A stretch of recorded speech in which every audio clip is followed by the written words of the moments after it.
Bringing the festival to you. Fringe Radio. Hello again, welcome to programme number 10 of our 28 daily programmes, coming to you direct from Radisson Blu Hotel in the heart of Edinburgh. And in today's programme, something for everyone. We've got comedian Tony Cantwell and magician Ben Hart for starters. As usual, we'll be doing our daily walk along the Royal Mile, accosting actors and finding out about their shows. But we've also sent Simon Walton out to Bristo Square, where the Assembly and Gilded Balloon area is, to find out about some of the shows happening in that part of the city. And we'll be joined by Michael Reid and Philip Adie, who both have shows here at the Fringe. And also Tom from the incredibly popular children's show Mr. Thing will be here in the studio for a little chat about his show, which is probably the most tech-heavy of all the shows at the Edinburgh Fringe. But first, some music from a band appearing at the Fringe, Ariana and the Rose.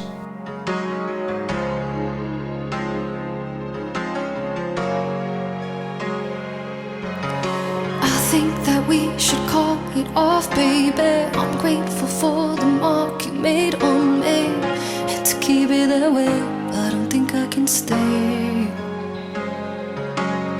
I think that we should call it off, darling. It's taking up too much space in our hearts now. Let's leave on a high, on the good and goodbye. Who knew a word could cut you right open? It's over. What if I never heal like I've done before?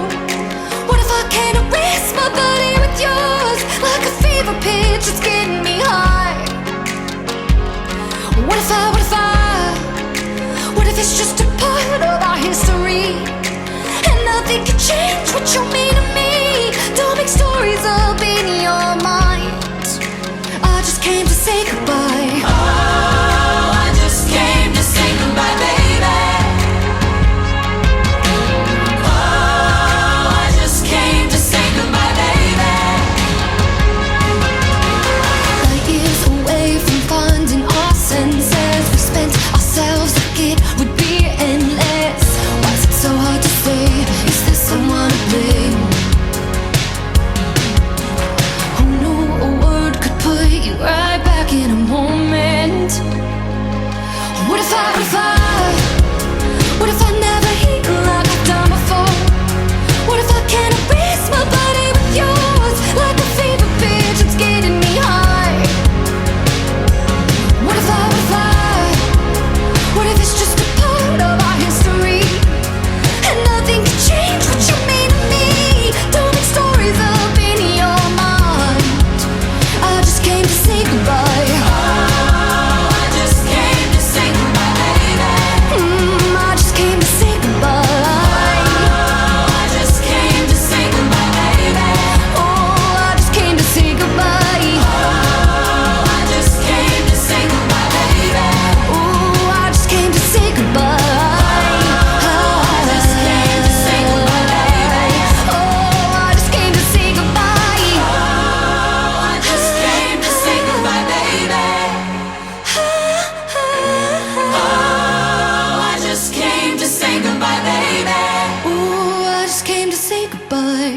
Ariana and the Rose, who are appearing in the show The Breakup Variety Hour, and there's posters all over Edinburgh for that, which by all accounts is a feisty hour of great music and also gritty theatre at the Studio 4 Assembly, George Square, and that's a track called I Just Came to Say Goodbye, and it's an 18 plus show, so expect some strong language. Bringing the festival to you, Fringe Radio. Well, if, like me, you love magic shows, then you're certainly going to be looking forward to seeing Ben Hart at the Fringe this year, and he's joining me right now. Hello. Hello. Now, of course, let's go straight in with the fact that when you come to the Fringe, you seem to shack up with Charlie Caper. And I had Charlie on the programme a couple of days ago, one of my favourite magicians, as well as yourself, of course. And I was telling him how great he was and all the rest of it, and he said, well, look, that's very nice of you to say, but I might not even be the greatest in the household. It is fun. I've known Charlie many years. It's nice to live with another magician because they can handle our quirks, playing cards around the house or preparing props, doing weird things. You know. I was going to say I'd love to be a fly in the wall in a situation like that. You might be disappointed by how mundane it all is. Well, that's what he said as well. But I'm sure there's a few moments which would certainly light up the eyes. What's a normal game of cards between you and Charlie like? We do different types of magic. As the years have gone by, I do less and less what you might call sleight of hand magic, and I've tried to I've made a bit of a hybrid between sort of mind-reading mentalism and magic that sort of sits in its own little category now. So now unfortunately, I can't really fit into any conversation about magic. Right. Well, I saw you up at Aberdeen, totally blown away with the show up there, and I'm looking forward, obviously, to seeing you here at the Fringe. How do you prepare a show like yours? Oh, well, there is no clever answer for that other than I'm prepared to put in more work than the audience thinks I might. I think that's really the secret of magic, is that the audience doesn't realise how far we're prepared to go in terms of how much effort, time, money, thought we would put into something that looks like a simple magic trick. And the simpler the trick looks, the less people suspect that you might have put a lot of work into it. That's really the secret, to make something look disarmingly simple. And the interesting thing is, of course, with magic, and you only have to pick up the Fringe book, which is like a telephone directory, and you look under comedy and you look under magic, and it is stuffed with people doing it, which is great news, of course. Yep. But of course, it means that you've got to be one step ahead all the time. And how on earth do you think up the things that you do to make things different? Because you'd think, on the face of it, all the ideas have been put into shows. Well, it turns out that it's sort of infinitely deep magic, because the best magic is responsive in some way to what's going on in the world. And because the world continues to move forwards, the needs of magic evolve too. It used to be that you could go to a magic shop and buy a magic trick. Now anyone can go on Google and buy a magic trick themselves. So now maybe all of those pieces of magic are redundant. We have to start looking in other areas. Technology moves forwards. That means that our principles can move forwards. If we can take a technological principle that hasn't yet reached the wider marketplace and exploit that for a few years, we will. And that makes magic very exciting, because we're always staying one step ahead if we can. What is fascinating, though, is in my research as a magician, most of my work is kind of inspired by the great magic of the past. It turns out that there are magic tricks that are centuries old, or perhaps even millennia old, that still fool you and work just as well now as they did back then, because it's kind of innate in us, our ability to trust strangers. Now, what about your own heroes from the past? I mean, when you got into magic in the first place, who did you look up to? Was it like the sort of David Copperfield or Derren Brown or people like that? Or? I was lucky in some ways in that there was a little bit of a gap in the marketplace. There was no one on TV at that time. Paul Daniels had just come off TV, and we were yet to have David Blaine and Derren Brown. And that was lucky for me, because my interest in magic meant I had no direct role models, and so I could see it through my own lens. And that meant that I didn't end up becoming a cheeky, chappy magician like Paul Daniels. I didn't end up becoming a really dark, serious mind reader like Derren Brown. I've sort of sat somewhere in the middle. My role models were really just things I read in books. And it was a little bit pre-internet, pre-YouTube. I didn't see anything. I had to just imagine everything in my head. And that was very useful for me. There was a great magic shop in London, which was quite hard to get to. And I would go there, and it was really like a Harry Potter magic shop. It had been around since 1898. Wow. Called Davenport's Magic. And I would go there and read books and save up my pocket money and buy tricks. Yeah. In fact, just yesterday, I managed to buy the original counter of that shop. Wow. Where I bought my first magic trick over. So now I've got to find somewhere in my house to put this old counter of a magic shop in. And this is the thing as well. I mean, items like that, and I know Derren Brown spends thousands of pounds on artifacts and things which really kind of mean something to him, and then he brings it into the show. Are you very similar like that? Yeah, absolutely, yeah. I mean, that's part of the job as a magician with some profile in the industry. It's kind of part of our job to explain, be ambassadors of magic and what it means. And because magic seems to the public like a very secretive thing, people kind of maybe forget that there's a rich history of craft within it. Unusual objects that had to be designed and made, or fantastic posters that were designed, and so much fascinating stuff that, yes, we try to include that in our work where possible, to just explain to people that magic is so much bigger than somebody fooling you. It represents something very big. It's a sort of very interesting philosophical idea that you might go to a magic show to feel wonderment because that's a nice feeling. Most of the time, not knowing how something works is seen to be a negative thing. But in a magic show, that's reframed as like a positive life experience, a reminder of that feeling that's innate in you, but you very rarely get, of astonishment. Do you ever get fooled? Yeah, it can happen. It gets less and less as the years have gone by, which is okay. I have to look harder and travel more to be fooled. But we go to sort of like magic conventions and magicians giving talks and seminars and things, just trying to find that feeling of amazement. But actually, you start to look for mystery in other places because we provide it, but it's very important to understand what it is, to be able to communicate that effectively to the audience. So if there's ever anything where I don't know how it works or what it is, I'm always fascinated by it.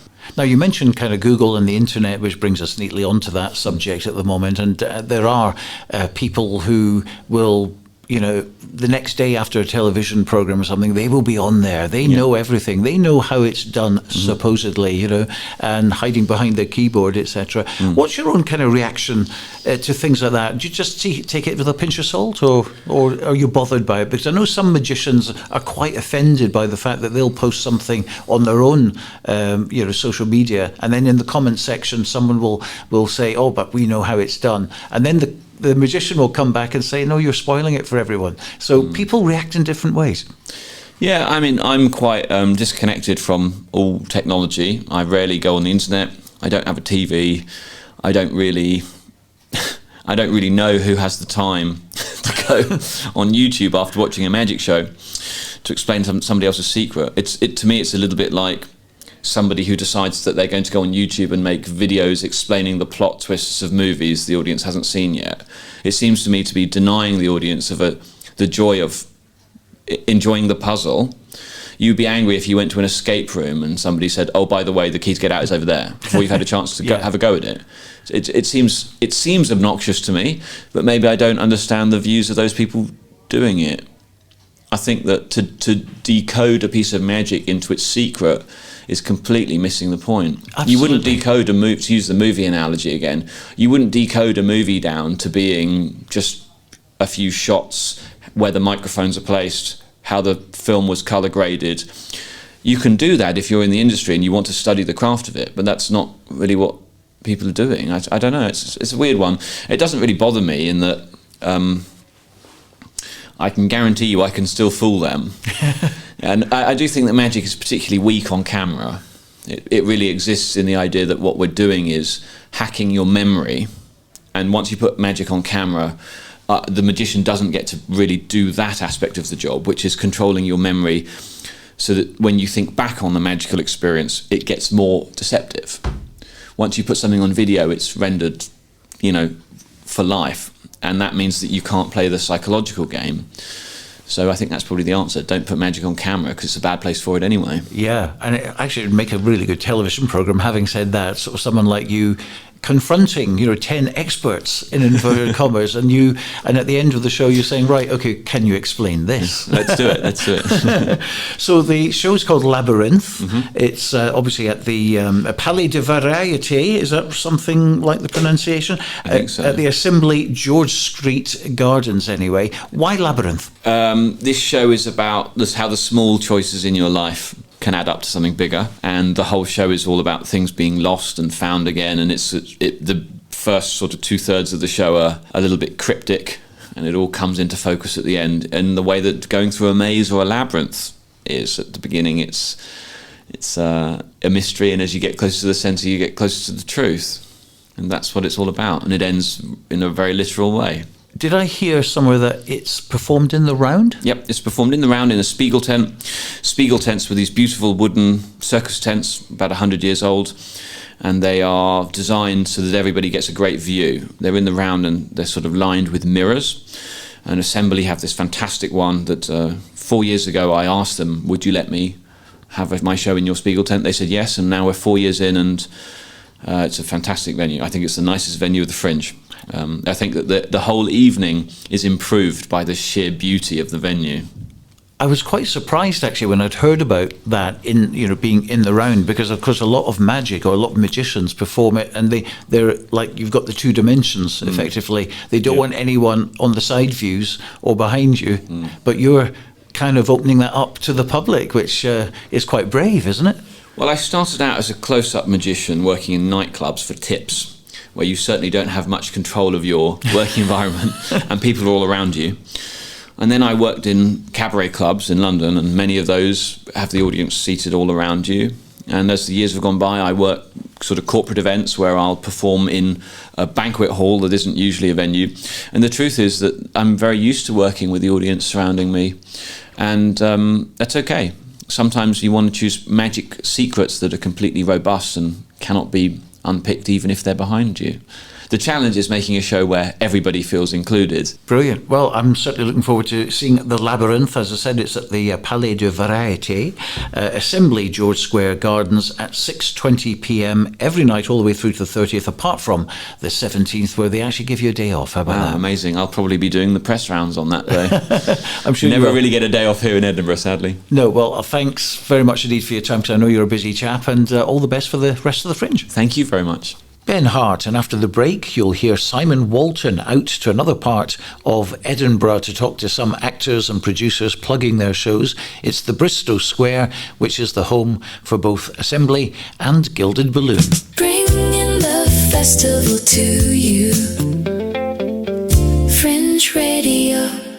One of Australia's best tribute acts, the 64, make their Edinburgh Fringe debut with 70s jukebox. At the Assembly Rooms, Bijou, Venue 20, you'll enjoy powerhouse vocals, slick choreography, and full-on energy as the 64 bring you the best music of the 70s. They're relishing the opportunity to play for an Edinburgh audience for the very first time at 2:30 every afternoon from the 18th to the 30th of August. Get your tickets now at edfringe.com. I cannot believe he asked me to do OnlyFans. Hold on, let's talk about this. There's nothing to talk about. We're always complaining about money. Then get another job.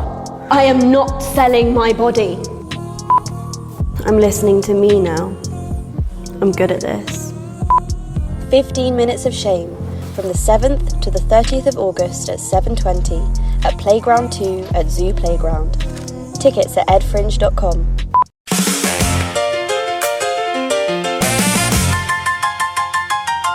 Black Blues Brothers, Let's Twist Again.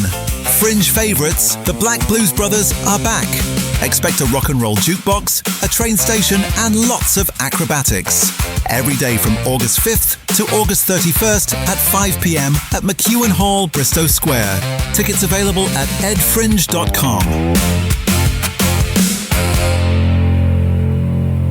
Print it, copy it at the copyandprintshop.com. Your printing is made easy at the Copy and Print Shop. We specialise in rapid printing services, leaflets, posters, brochures, banners, business cards and more. Collect your order at our Glasgow print shop or have it delivered wherever you are. Find out more at thecopyandprintshop.com. Print it, copy it at the copyandprintshop.com.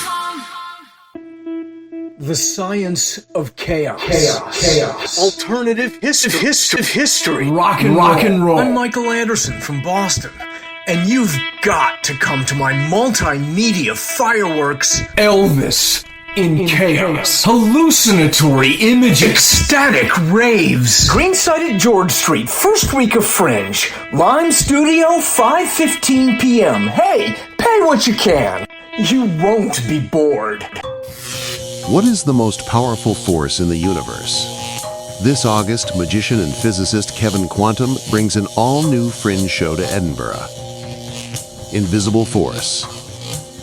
Expect brand new magic inventions, impossible moments you'll never have seen before, and astonishing illusions where science and mystery collide.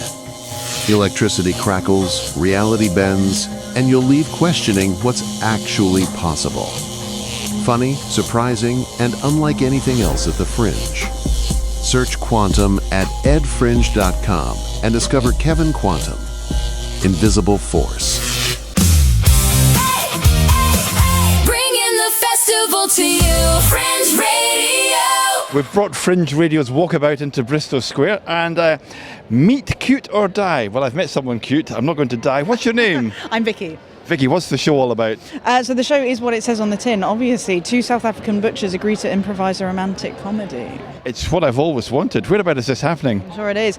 So this is happening at Hoots Nick 9 in Nicholson Square every night at 7:50 from the 7th to the 16th of August. What would you recommend about it most of all? I would say it's definitely a Fringe first. You're never going to see something like this, certainly this year or indeed ever, if you're a romantic. If you're a hopeless romantic or a hopeful romantic, there's a bit of something for everyone. If you're looking for a laugh in the wrong place, is this the one to go to? Absolutely, absolutely. Well, this is Bristo Square, the other Fringe central area of Edinburgh. I'm standing next to the magnificent McEwan Hall. If you've ever graduated from anything in Edinburgh University, you graduated in the McEwan Hall. I remember the days when the place next door, which is now the Gilded Balloon, was the Fringe Club. Many a night spent in there. In fact, many a night coming out and finding it was morning spent in there. It's now several venues as the Fringe has grown and grown and grown. And we're going to find someone else who's just over here making this Fringe grow even bigger. Fringe Radio, only station covering the entirety of the world's biggest arts festival. Tell me, what is it you've got on? Raves Are Us. Sounds completely up my street. So, Raves Are Us is an immersive comedy based on a true story of a group of friends who go to an abandoned Toys R Us and start an illegal rave. What else to do with an abandoned Toys R Us? Where have you come from, by the way? I've come all the way from Liverpool, most of us have. 5 hours up, was it last week or Wednesday we came down? Oh, that's just Fringe for you. You just lose track of the days. Yeah, you can say that again. We've had late nights, early mornings, up and down these streets trying to get tickets sold to the show. But last night we did sell out. Well, that's fantastic. Are we going to get like 90s anthems in there? Oh yeah, we've got everything. From the Starter House right up to the modern day, we've got everything. What time does it start and where is it on? So we're on at 10:10 every single night at the Underbelly Cowgate. You can get your tickets on the Underbelly website or on the Fringe website, but tonight we have 2 for 1. Hello there, I'm Simon from Fringe Radio. Deluge or deluge? I don't know. Deluge. It is in English, isn't it? It's in English. What's your name? Gabriella, Gabby. I'm Gabby. Gabby, where are you from and what's the show all about? I am from Brazil, but I'm based in London for 12 years. Okay. And I'm doing this theatre comedy show about loss and grief. It's a very moving show. There is a heart to it, but actually this is a comedy. I'm an actress, dancer and clown, so I think this can kind of explain what is my show. It's also a multimedia show. The projection is very visual and it's a magical, realistic story. So it's based on true stories about loss and grief that I did a call out on Instagram and 40 people came to talk to me. And the show is based on those stories, but it's mixed with a fiction and a surreal world in a house that is about to flood. I don't think it's an exaggeration to say there's a little bit of everything in your performance then. I think you're right. It's a bit of everything. I made it in a way that I try to find a good balance, and the audience is the last thing when they come. Every show is different. Tell us where you're performing.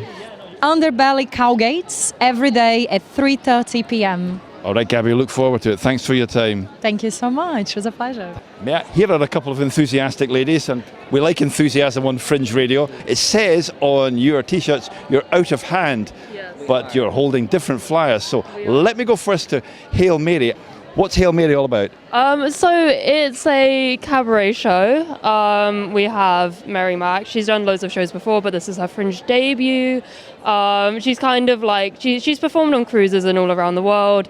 It's about her time like on the road at sea. This is on until the 30th of August at 9:35 in the evening in the Assembly George Square, Studio 2. Werewolf, what's it all about? Werewolf's a really fun, immersive game of deception. It's like the game Werewolf, or people know it as Mafia, they know it as Deception, or like The Traitors, the TV show. Everyone gets a little card and people have different roles, different like amounts of interactiveness of that role, and then it's a big game of Werewolf. It's immersive, it goes dark at some point. It's super fun, I would recommend. There isn't any blood, is there? Maybe. I wouldn't want to give too much away. Where is Werewolf on? It's on at Summer Hall at 9 p.m.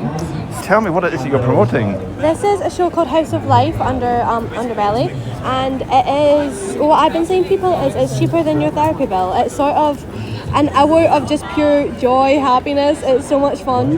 One of like the lines, I guess, that they kind of use, like their tagline, I don't know if it's on the back of this. I was just going to ask you, are you studying marketing? Because that's brilliant, cheaper than your therapy bill. I'm not. I'm studying theatre and film, but I thought about doing marketing for a bit, believe it or not. But it's 1 part sermon, 1 part purge, 3 parts party. It's just sort of, it's such a great hour of genuine, pure joy and happiness. These 2 men have worked so hard on the show, and there's a bit of audience participation. It's got so many 5-star reviews. It is genuinely, I mean, look at him. He's such a happy wee guy. If we want to have 3 parts party, where should we go? It is at the George Square Underbelly. It is the big, giant, upside-down purple cow.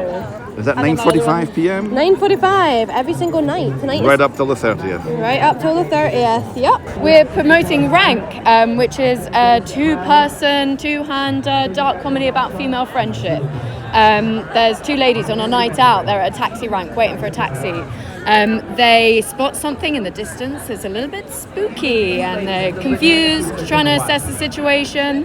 And then the next two scenes are in their flat the morning after, and then the following week while they're preparing for dates and fun times. They finally put all the puzzle pieces of the picture together, and I get the feeling you're giving away quite a lot, but not the plot. Yes, not the plot. Yeah, all vibes. No, there's quite an incredible piece of plot. It's a pretty deep piece then. Yeah, well, it's very funny all the way through, and then right at the end there's some shock and something happened that you find out, and yeah. And this is a late night show, is it not? It's a very late night show, 9:55, not super late, but yeah, we're the last show in the Roxy Boxy.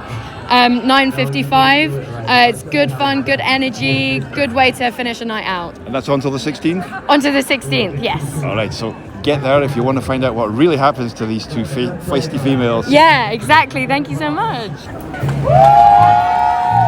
Well, we're on the university library side of George Square. That's why things are quite quiet. It is a library after all.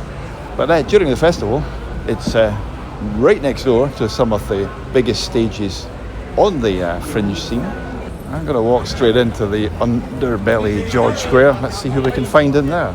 Welcome to the club. Yes. So we're the Menagerie Club, so we thought it'd be very fitting to do a show called Welcome to the Club, which is just taking you through all sorts of different kind of club music, and it's actually a cappella. So we debuted on Britain's Got Talent, and we have our new single coming out, Welcome to the Club, and it's really good vibes. It's actually in the church in the sanctuary. And yeah, it's all from the human voice. We do experimental tech. We've got a world-renowned beatboxer, so yeah, it's good vibes. So any tracks there that I'm going to recognise? Any tracks you're going to recognise? Well, here on the back we've got Lady Gaga, Charlie XCX, Whitney Houston, good old classics as well, and a bit more modern stuff. Ray, have you heard of her? Oh God, yes. She's amazing, so we do a bit of that as well. Amazing, yeah. Oh, I envy her very much. Her voice is amazing. If Ray's performing with you, I'm there already. Well, I'm going to be giving a good shot at doing Where's My Husband, I am there so you're already. going to have to come and see. Remind me where this is on. This is in Paradise in Augustins at the Sanctuary. It's at 10 p.m.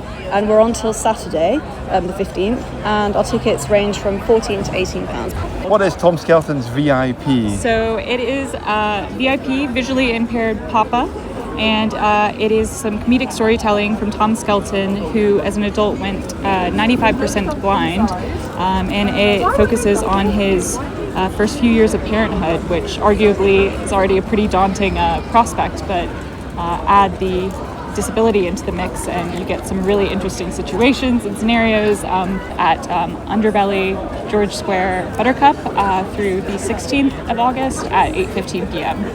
I'm from Underbelly, so I'm currently promoting Sophie Surprise 29th. Okay. It is a big circus show that's on in the evenings every day. It's one of the highest rated shows at the Fringe. It's like a classic. It's come back every year. Last year was meant to be their final year, but it was so popular. This is their final year, as it says on the flyer. They have such a great time doing it. There's about 5 of them. It's set sort of in the 90s. Somebody in the audience is picked ahead of time to be Sophie, and it's their birthday party. So then all the different performers are like different stereotypes of the 90s. There's the goth and the nerd, whatever, and they do these amazing tricks. It's in the round, so you see it from every angle. It's an amazing show. Okay, I saw it a couple days ago. Love it. So we've got a choice between Sophie, the goth, and the nerd. I'm There's a wondering couple which one others, I'll but you get to be Sophie if you're lucky. But it seems like an amazing time, and there's such I fun. might get lucky and be Sophie, but I have a feeling it's You probably never know. going to... Well, Yeah, toss up between the other two. You never know, but it's absolutely amazing. Okay, time. where's this one on? This one is at 9:45 every day. It is very busy at the minute and it's selling out, so it is recommended to get as soon as possible. Is this in the Circus Hub in the Meadows? Yes, it is. It is exactly where it is. All right, let's get over there. Thanks so much indeed, guys. No worries at all. Pleasure. Thank you. I feel that we could spend all day here, and we probably will, actually.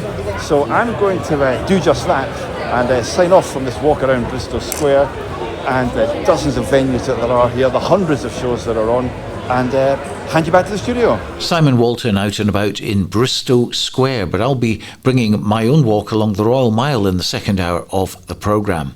Coming up, I'll be talking to flamenco guitarist Philip Adie, and yes, he'll be playing his guitar for us as well. But next, we meet up with Tom Clarkson, one half of the Mr. Thing Show. Bringing the festival to you, Fringe Radio. Well, the Mr. Thing Show is happening every day at the Piccolo at 5:45, celebrating its 10th anniversary. And we've got Tom Clarkson with me today. We haven't got Owen. Tell us why. Well, our tech, we've only got 20 minutes to get in what I would say might be the most technically complicated show at the Fringe. Yes. And it's not enough time. So Owen, he's really the tech hand of the show. I host the show, and Owen sits at a desk where he controls moving cameras. There's a camera we put on an audience member's head. He controls sound effects, jingles, all of this. And it's all connected to Owen's desk at the front there. So he has to go an hour before the get-in even, just to make sure everything's working, because otherwise we've got no show. That's right. And it's such a quick turnaround, isn't it, for people? It is, yeah. We've been lucky in previous years. We've had a slightly longer one, but because the programming of the Fringe is so intricate, you put in a slot. There's someone before us who's doing a Bob Ross show. A wonderful artist called Sarah Louise Young is doing the Bob Ross show, and after that we've got Jess Robinson doing an Elton John show, both with huge, humongous sets. And later on there's Maggie Thatcher, Queen of Hollywood, on, and that's another huge set. So back at the round of the Piccolo is just one shed that we're trying to cram all of our bits and pieces into, and you've got 20 minutes to pull it out of a shed, put it on the stage before your show begins. That's right. And in an ideal world, you'd be there, set up, and you're there for the whole month. But things aren't quite that simple. But that's part of the joy of it all as well, isn't it? Yes, absolutely. But very, very technical, the show, of course. And as you said, the two of you do different things towards the show, which is one of the reasons why it works so well. Yeah, but, I mean, loads and loads of tech, and, obviously aimed at the kids as well. But, I mean, the mums and dads will love it as well. It's a funny thing, because we started as a late night show. We did it, the first Fringe we did back in 2017, I think. So it started out as a late night show. We were around the back of the Pleasance in the Pleasance Fourth at like 1:45, and so it's a fully adult show. And slowly over the years we've eased the time earlier and earlier, and we still think we're writing it for adults, but families are coming along now and enjoying it too. And we get people from the audience to come up and do party tricks as if it's a TV show. And we had a young boy last night who came in and did a handstand and is an impression of a Scottish man. It was incredible. You would have loved it. But it makes every show a different show. It certainly does, yeah. We're very, very lucky that audiences can come in and trust us to show us their thing, essentially, if you'll pardon the expression. Absolutely. Show us their thing. So people come with all sorts of crazy skills, and we love to kind of have a play with the audience and figure out what they are. So where did the title come from, Mr. Thing? It's 10 years now, as we said. Yeah, 10 years ago, Owen and I started it in a top of a pub in the Hen and Chickens in London, if you know it. And we started it because we realised we kept missing things that friends were doing. We had friends who were working in film, in theatre, in all sorts of different creative arts, and some of them who were chefs and stuff like that, but they never quite shared their stuff. We never found a space to kind of sit down all together and just discuss it. So we started this as a night, and it was called Mr. Thing because you'd missed a thing. It's as terrible as that, I'm afraid. It's a terrible pun. But every night, 4 times a year we did it back then. And we do these kind of long, meandering 3-hour shows where friends would come on and talk about what they're working on. And slowly we thought this would work so nicely at the Fringe. So our first Fringe, we came with an hour show and we interviewed people who were at the Fringe, comedians, people who had shows, much like you're doing here at Fringe Radio. We'd have them on as a sort of chat show. And then over the years we decided, well, maybe we don't need the people to come here. Maybe we can just, there are things in the audience that are just as interesting. And so we changed the show from being about people at the festival to being about the audience in the room. And we've had some incredible stories we had a guy who was a helicopter winchman who saved drowning people. We had a flight attendant, and she was working on a BA flight back in the 90s, and someone had slapped her on the bum.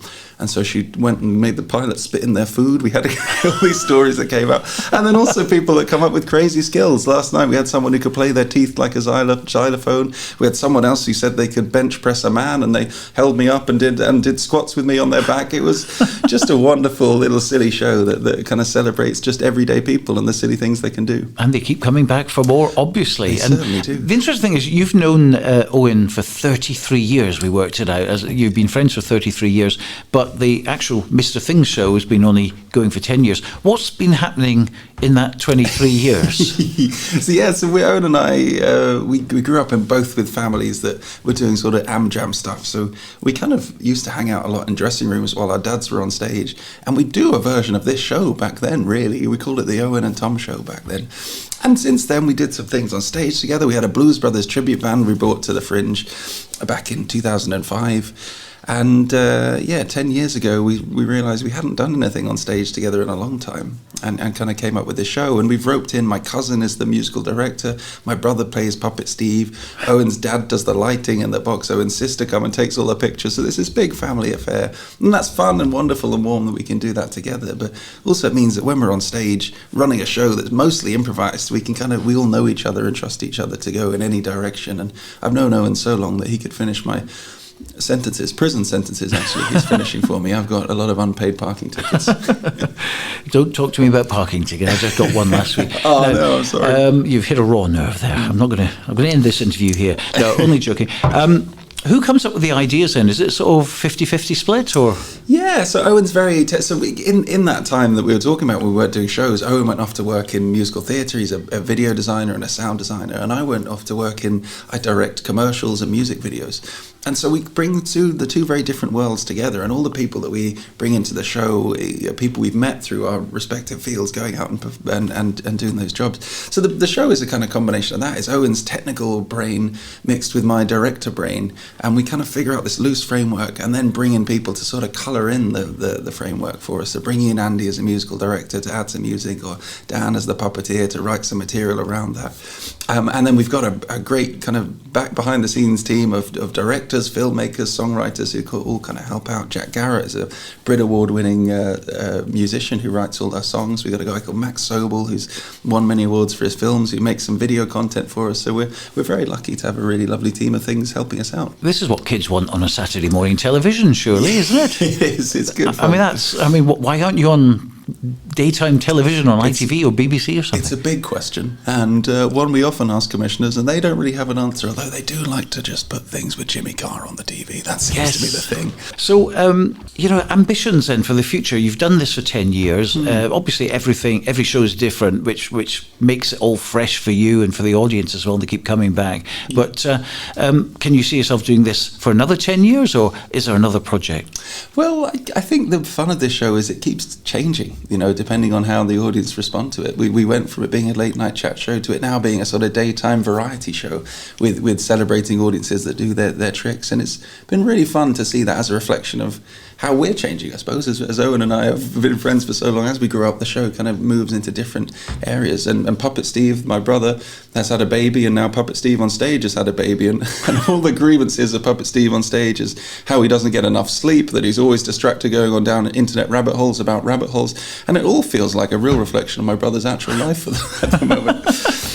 But yeah, I suppose we're very happy to do it. The only ambition with it is that we've always lost money with the show, and as the day that we break even will be the happiest day of our lives. So that's the only ambition, is one day we won't be dipping our hands in our pockets to make it happen. There's a whole discussion we could have on that, and we have with a couple of artists as well. It's this thing: is the free fringe the best route to go down? Probably not with your case, because again, it's the amount of equipment that you have, etc. You've got to scale it back really, and it suits comedians who can just turn up and do it, but very difficult, isn't it? We've also been directing a great comedian called Abbie Govindan. We've been directing her show, and we came over from Artec, where we had 4 hours to plug in screens, cameras, band, drums plugging in, and we went over, and she had a similar amount of time just to plug in a microphone, and it wasn't fair really when you think these comedians come in, they don't even need to bring their own microphone, they go in before their show, plug it in, and off they go. And for us it's a 10-man team getting a turnaround happening, but that same thing. Unbelievable. Well, you're on till the 30th, so plenty of time to show you. Apart from the 19th, of course, you're not doing that one, but it's the Piccolo venue, which we all know and love, venue 3, and it's 5:45 every day. Have I missed anything out? No, nothing at all, no. Brilliant. Well, look, it's lovely to see you, Tom, It's lovely and to see you. give our regards to Owen as well, the guy who's doing all the tech at the moment. He is over there. You sure you don't want to keep me for longer so I don't have to do any more work? I'm afraid I'm going to have to let you go. Okay. And I'm sorry to hear about your parking ticket as well. Yes, I know. That's why I'm letting you go. Have you heard that Tim Vine joke where he said that someone left a note on his window complimenting his driving? It just said parking fine. That's pretty good. And on that note, thank you very much, Tom. Thank you. Bringing the festival to you, Fringe Radio. Well, we keep mentioning the diversity of the Fringe and the eclectic mix of shows, and today we meet a real master of flamenco music, and that is Philip Adie, who's over here from Spain. Welcome to the programme. First of all, tell us how you got involved with the Fringe, and of course we've brought some nice Spanish weather for you. Yeah, it's beautiful today. Yeah, it's a beautiful day today. So how did you come to take part in the Fringe this year? Yeah, I've been here a few years. I actually did my first Fringe in like 1990, believe it or not, a while ago. So I'm from Scotland. Yeah, I can tell the accent there. I am originally from Aberdeen. Right. I lived in Edinburgh. Moved down to Edinburgh a long time ago, and but I mean, what I'm doing is because I know I have contact here, and I have like a Spanish place here, it's a family-run place, you know, it's an independent venue and that, and I come over most years and do a solo show, and there's some other shows on there as well that I do, like Spanish, you know, flamenco stuff. And it's the Alba Flamenca. Alba Flamenca, Alba that's Flamenca, it. that's right. What is the proper pronunciation of, is it Alapa? A lot of people say Alapa or Alba. Alba. They called it Alba Flamenca because of the you know, because it's got the relationship with Alba as in Scotland, the Gaelic. Of course, you're based in Seville. Tell us a little bit about Seville itself and what you do on a kind of like a daily basis there. Yeah, well, like I say, I'm a flamenco guitarist. I work there, and I mean, I love living there. I've been away from Scotland for a long time, and I have a son with a Spanish lassie from Seville, and we've been there for. Well, she's from there, but we've been there for about maybe 16, 17 years. And before that, I was in Holland. I studied music in Holland with Paco Peña, who's like a proper flamenco master. I heard you describing me as a master before that. But so my thing is I'm always looking for gigs and do gigs, just a typical musician, and do projects over there. I have most flamenco guitar playing is accompanying dancers and singers. I mean, I'm doing a solo show here, which is not really what I usually do in Seville, you know, so it's great in that sense. The Edinburgh Festival gives you an opportunity to do whatever you want, you know, and I'm always playing. I have like various projects over there with dance, theatre flamenco as well, is where you build a show with a dancer and singers and stuff, and then you're basically looking for work and promoting yourself. And then I also have flamenco jazz fusion. I have a trio, which is with jazz drums and double bass, and we mix like flamenco with jazz, and a duet, which is going quite well with a double bass player, and that's great. So, but mostly like accompanying dancers, you know, in flamenco, that's what people want to see. They want to see the dancing and stuff, you know, so that's where most of my work is. But yeah, it's and Seville's really nice. I mean, I'm used to living there and stuff now, you know, it's kind of different from Scotland. Apart from today, of course. Well, you wouldn't believe how hot it is in Seville just now. You can't really go out during the day. Yeah, have you been affected at all by the extreme heat? Well, you get used to it. I guess. There's not much you can do about it, is there? That's true. You mentioned Paco Peña there, so one of the greats and an absolute legend. I presume he's one of your big influences. Yeah, well, I studied with him. I had to go to Holland to study flamenco guitar. I mean, I already played flamenco. Flamenco is not really taught in conservatory. You mostly just learn it with teachers, you know. It's not really studied with music, sheets of music and all that. It's passed on from one guitarist to another via lessons. But nowadays, where I went to study in Rotterdam, that was actually the very first conservatory that had a degree course in flamenco, even before Spain, and that was in Holland, that was in Rotterdam. That course doesn't exist now, it lasted for about 35 years, but now in Spain you can go to the conservatory to study flamenco guitar.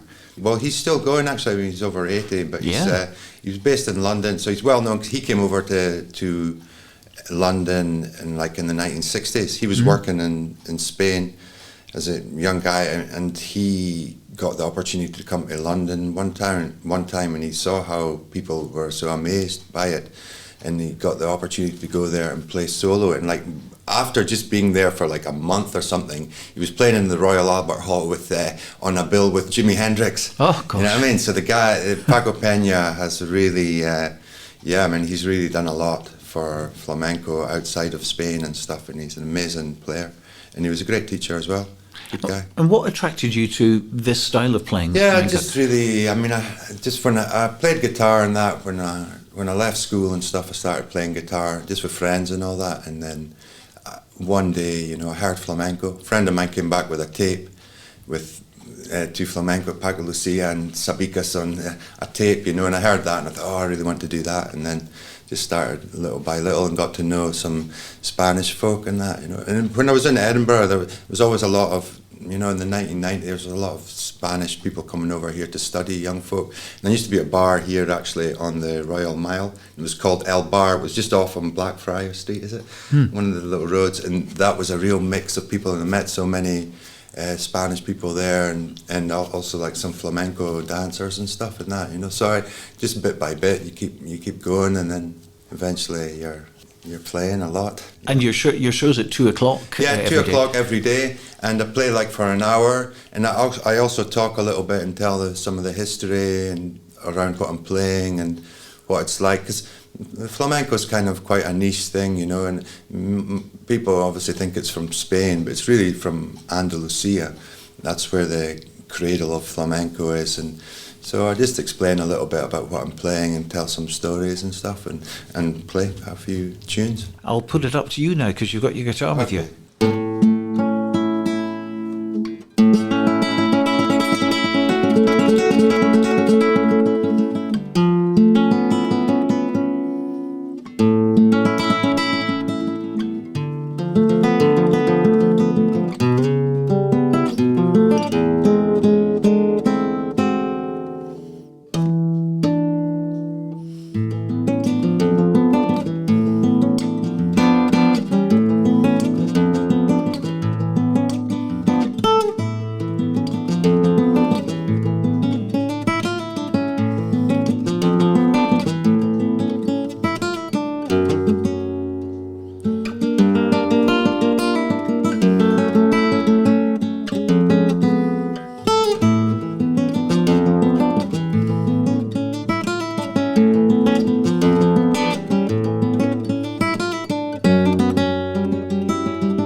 absolutely beautiful. Wonderful Thanks very stuff, much. Philip. That was really... It's a bit early in the morning. Yes, there's a nice little kind of ambience about this place as well. It's a nice room. It is a nice room in the boardroom. In the boardroom. Yeah, well, look, if you like that sort of music, and I'm sure you did, you can see Philip at the Alba Flamenco. It's venue 237. It's around about the East Cross Causeway Road, I think it is, where you'll find it. 2 o'clock, every day until the 30th, except for the 17th. We've got a well-deserved day off there.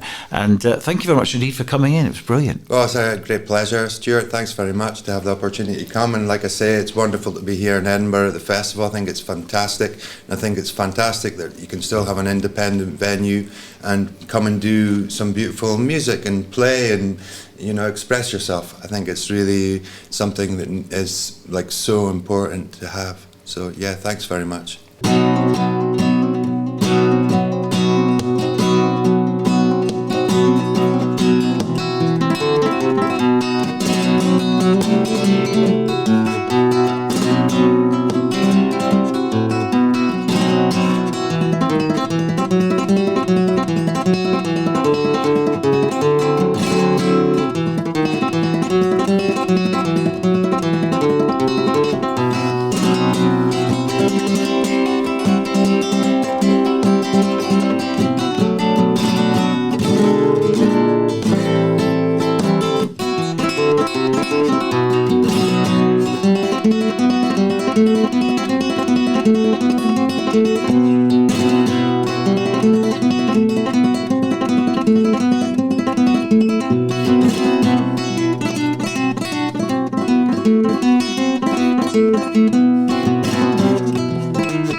Philip Adie and two wonderful pieces of music which he recorded and wrote called Stone Free Wahiro and Tangos Flamencos. And do go and see him at venue 237 at Alba Flamenco at 2 o'clock for the rest of the Fringe except for the 17th.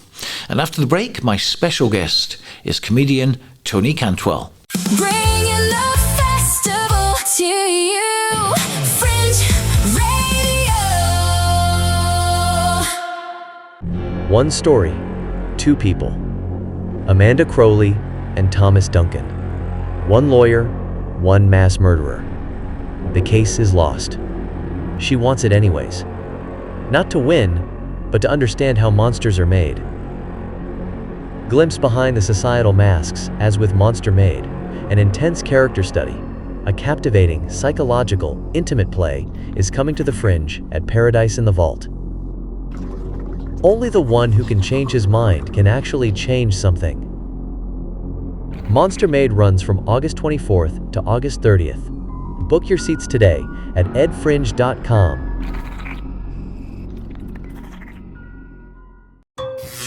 What is the most powerful force in the universe? This August, magician and physicist Kevin Quantum brings an all-new Fringe show to Edinburgh. Invisible Force. Expect brand new magic inventions, impossible moments you'll never have seen before, and astonishing illusions where science and mystery collide. Electricity crackles, reality bends, and you'll leave questioning what's actually possible. Funny, surprising, and unlike anything else at the Fringe. Search Quantum at edfringe.com and discover Kevin Quantum, Invisible Force. This August, discover the best comedy, cabaret, kids shows and more at the Free Festival. With over 360 daily shows, there's something for everybody at a price for everyone. Donate what you think the show's worth at the end, or book pay what you can tickets to keep the Fringe accessible for everyone. The Free Festival, the real spirit of the Edinburgh Fringe. Full programme at freefestival.co.uk. Print it, copy it at thecopyandprintshop.com. Your printing is made easy at the Copy and Print Shop. We specialise in rapid printing services, leaflets, posters, brochures, banners, business cards and more. Collect your order at our Glasgow print shop or have it delivered wherever you are. Find out more at thecopyandprintshop.com. Print it, copy it at thecopyandprintshop.com. One of Australia's best tribute acts, the 64, make their Edinburgh Fringe debut with 70s jukebox. At the Assembly Rooms, Bijou, Venue 20, you'll enjoy powerhouse vocals, slick choreography and full-on energy as the 64 bring you the best music of the 70s. They're relishing the opportunity to play for an Edinburgh audience for the very first time at 2:30 every afternoon from the 18th to the 30th of August. Get your tickets now at edfringe.com. For 31 years, The Space UK has championed new writing and exciting companies from across the world, giving artists an affordable, supportive and professional platform at the Edinburgh Festival Fringe. Now presenting one of the Fringe's largest and most diverse programmes across 19 theatres and 6 venues, there's always something new to discover at The Space UK. Explore the programme and book at thespaceuk.com. Bringing the festival to you. Fringe Radio. Well, on the programme now is Tony Cantwell, who's appearing at the Jersey venue at Underbelly between 17th and the 30th of August at 10 o'clock at night. And among his fans are none other than Edinburgh Fringe ambassador Graham Norton, who says that Tony's sexy cat dance is one of the funniest things he's ever seen. So, Tony, welcome to the programme. Thank you so much. I'm so sorry to say that the sexy cat dance is not in this year's show. I am so sorry, but there's other very funny things. Tell us about the sexy cat dance then, for those who don't know anything about it. So the sexy cat dance, yes. So Graham Norton was the host of Last One Laughing Ireland, so the Amazon Prime show where comedians are in a house and they're not allowed to smile or laugh, and you have to try and make each other laugh to stay in the house. And it's so insane. People always ask me, where do my ideas come from? Because the producers were like, do you have any ideas on what you could do to make people laugh? And I'm like, I've been sitting on this thing for years.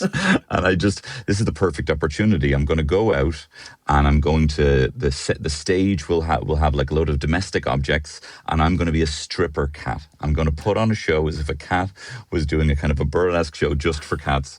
So I was in a kind of skin-tight leotard. I was climbing up on kind of, the mantelpiece, knocking over pictures, trying to answer the phone in a cat voice. I had a giant phallic-y scratching post. And then it was followed by me actually revealing that I'm a mother as a cat, and then squirting milk on my beloved fellow comedians. It did work. It got Catherine Bohart got a yellow card for laughing, so that was enough for me. And yeah, Graham Norton said it was one of the funniest things, which was so nice, because when I watched it back, people are trying so hard not to laugh that they're just looking at me stone-faced, and I'm like, what am I doing with my life? And then to get to rewatch it and then see that he was actually in the booth watching on a huge monitor, laughing his butt off, was great. I tell you what, RTE, they put out some great programmes which we never really get to see over here. There is a lot of talent. Funny bit of trivia is Mrs. Brown's Boys, when Last One Laughing Ireland was given a review by one of the newspapers in Ireland, it was given 1 star and actually was said the worst thing to happen to Irish comedy since Brendan O'Carroll put on a dress. So it is great that it's revered over on the main island, but there's maybe a bit of snobbery, I suppose, here when it comes to Mrs. Brown. But I mean, it would be great to get more things over there. I did a sitcom for RTE, and it's not necessarily kind of a mammy in a dress, but it is great when you see those things kind of picked up. And I think with the internet now, those things can be picked up and kind of distributed, even if it's not a national broadcaster doing it, which is great. And talking of the internet, I mean, social media is totally made for you, isn't it? I mean, absolutely. Yeah. You've got your podcasts, you've got your sketches and everything else, TikTok and all that. I mean, absolutely right up your street. And I suppose with the explosion of social media, I mean, that's escalated your own profile. It's kind of, as we were talking even with the national broadcasters and everything, what social media has done is kind of, democratized content, distribution. It's been amazing that anyone, like a bedroom comedian like I was at the time putting stuff out, can do 100 drafts of something, get it exactly how I like it and then get it out and, people respond to it. But the last time I did the Edinburgh Fringe, was kind of just after I'd had some success with viral videos. I was already kind of a gigging stand-up, but I didn't really have the chops for the whole kind of hour, I'd still done multiple hours up to that point, but it was really when I went to the Fringe outside of my kind of bubble of people who were familiar with me that I realized, like, okay, I think I'm endearing enough, and I think people are, but if they don't know me, they're not going to give me the buy-in of laughing when there is clearly no punchline and I've just been spouting premises essentially for an hour, and so after that was about 7 years ago. It was amazing because it made me really work on the craft of, like, okay, if this was to a room of complete strangers, which is what the Fringe is, how is it universally funny? Or at least how do I best represent myself in a way that people can understand the best? So it is great, but it's a double-edged sword in that, you have the people buying tickets who are familiar with you, but, they're also seeing you learn really in real time, on some of the biggest stages, which is not where you really need to be kind of cutting your chops, It can be a scary place, particularly for a comedian, can't it? Going there for the first time. There's a lot of people making their debuts at the Fringe, and old comedians have had it. They've all had to go through it. They've died on stage, etc., to get to where they are now. But how scary is it when you're starting out? Oh, I mean, it's kind of, it's like if someone told you that, like, because it's a nightmare, situation even for people who are not comedians. The idea that you're up there and you're bare and people don't like you, it is like, it's nightmare fuel. It'd be like if someone told you that your dream job, it's going to be amazing, you're going to have a huge amount of success, but every so often you will have to go back and do your final exams in the nude. Like, it's kind of like that. It's kind of like, oh, there might be one in every, 50 of a nightmare situation. So when you go in, you kind of think, oh, well, that's, how it's going to be, because that's the only thing you can kind of visualize, and then you realize that even when it's going bad, so long as you haven't forgotten who you are, it's not really as bad as you think it's going to be, because the people actually want you to succeed, is what you realize, is that especially parents, like they've paid for a babysitter, they want to have a good night, so like just don't get in their way. And a lot of the time bombing is just, comedians in their own way, overcomplicating something, or kind of having some vindictive response to the audience about how it's going, or you kind of you owe yourself and the audience at least to maintain some level of status and confidence that, like, this is still fine, you know what I mean? Don't you worry, this is still, we're going to land the plane here, to keep that confidence. But yeah, it was fairly terrifying to begin with, but not that bad after it's happened. I had a terrifying experience, and I was in the audience because I went to a show which was a pun show. An unknown person, I just dropped in, thought, right, let's have a look at this. I've got an hour to fill, and I was the only one in the audience. And he wasn't very good. But I was kind of smiling, and I was hoping that he was going to get better. And by the end of it, I think I gave him the biggest tip that I'd given to anyone on the Fringe, simply because we'd both endured the whole thing together. So it can bring out some really interesting scenarios. Yeah, it really can. I mean, it's surprising in that case. I mean, I think he should have given you your money back. The idea that you're giving him more. I didn't have the heart. He tried so hard, and that was the thing. See, that's the thing. I'm totally the same. Like, if I ever get a haircut that I don't like, I'll end up like not only telling them that I don't like it or what I want to fix, I will give them a tip. It's a weird kind of, social contract. I mean, like, thank you so much for kind of ruining my next month. And here is also a bit of extra money. Although I will say, I know there's a real, like, oh yeah, we're in the trenches together and we're grueling, and yes, I've performed to one person, but like, I think that's an element of self-indulgence and a lack of awareness to be like, look, you're not going to have a good time. It is an hour of puns. I'm not going to change your life here. This has been, it's been a washout. Here's your money back. I mean, I think it's a service industry that we're in, and it isn't just, hey, look at me and how great I am with these puns for an hour. I can't even imagine I mean, and he tried so hard. I mean, that was the thing. I mean, he gave it everything. All he should have said was, look, come back another day or something, we'll do it again, you know.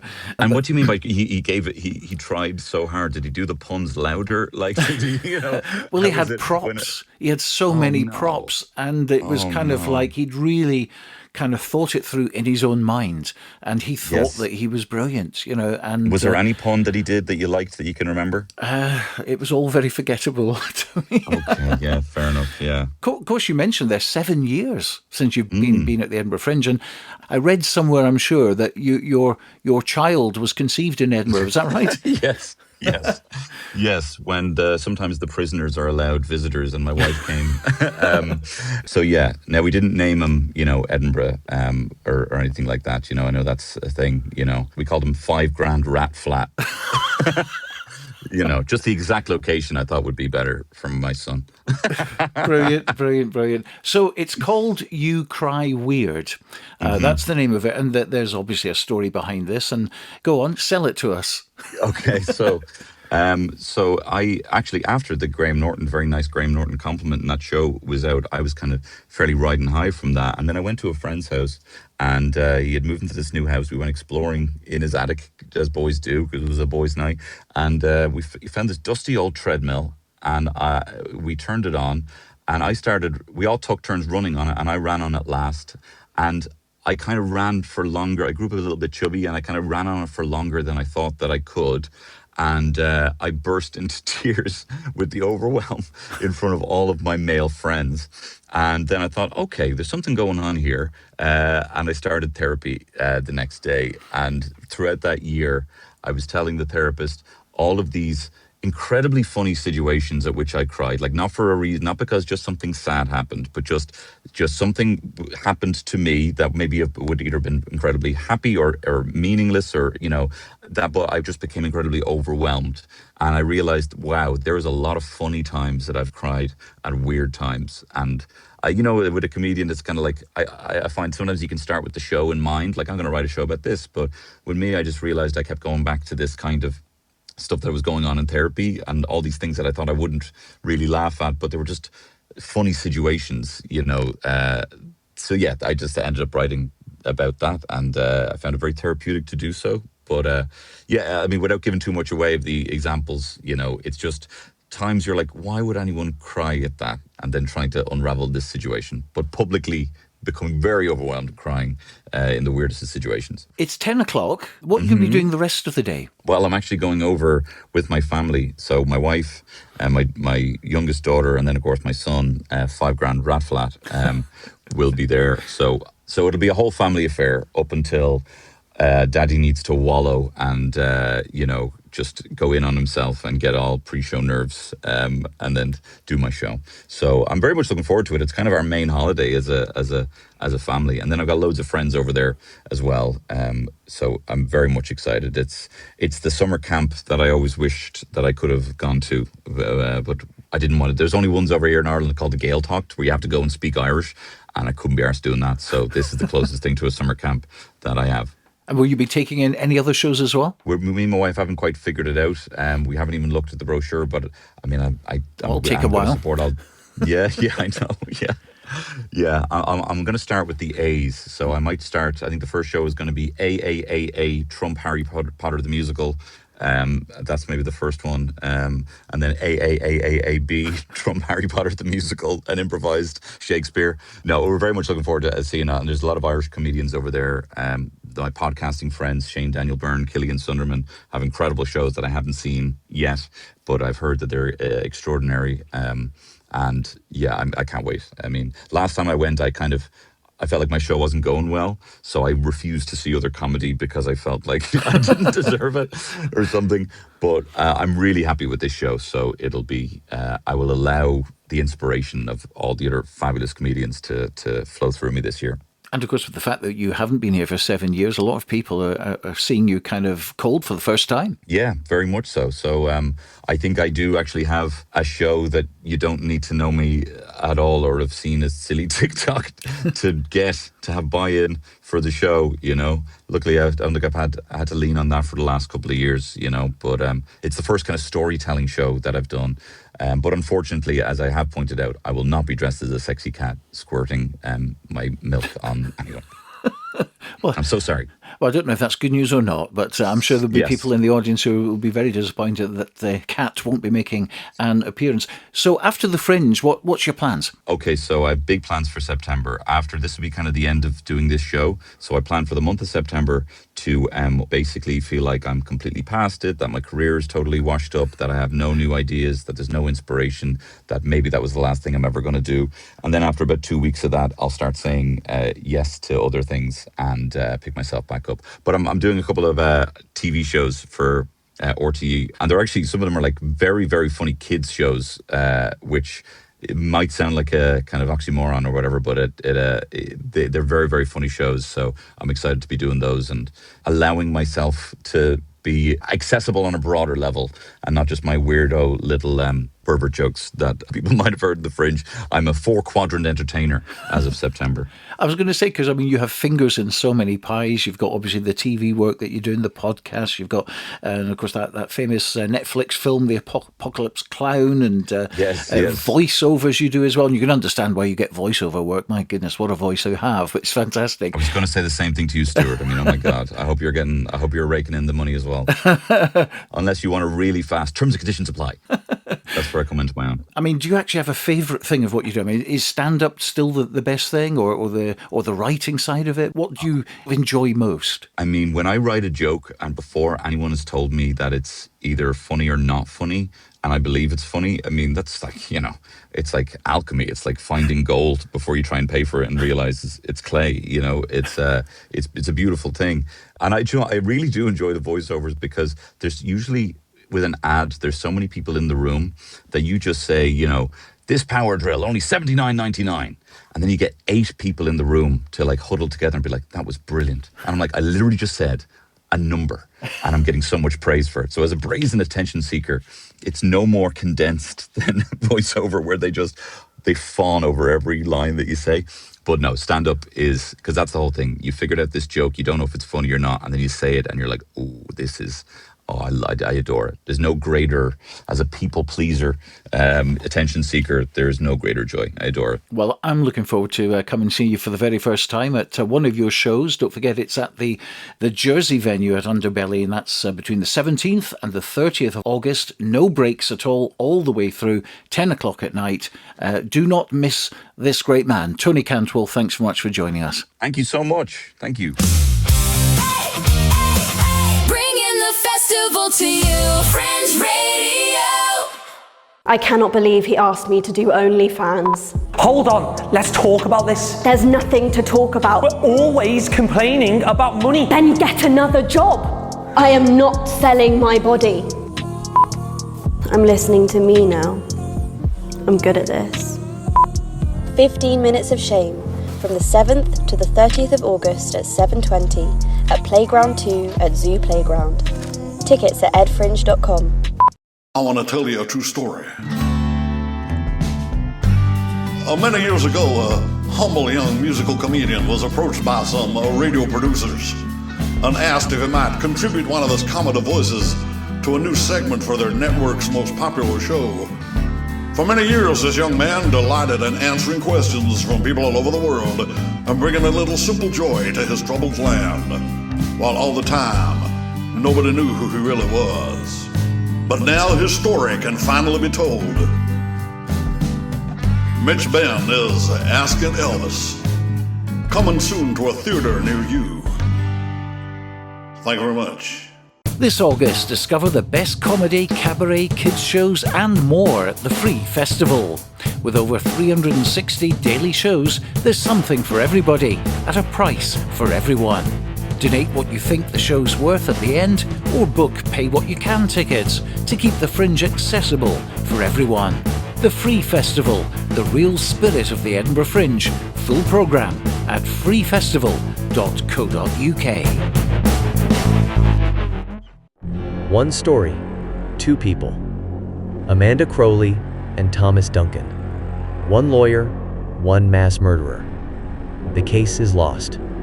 She wants it anyways. Not to win, but to understand how monsters are made. Glimpse behind the societal masks, as with Monster Maid, an intense character study, a captivating, psychological, intimate play is coming to the Fringe at Paradise in the Vault. Only the one who can change his mind can actually change something. Monster Maid runs from August 24th to August 30th. Book your seats today at edfringe.com. Bringing the festival to you, Fringe Radio.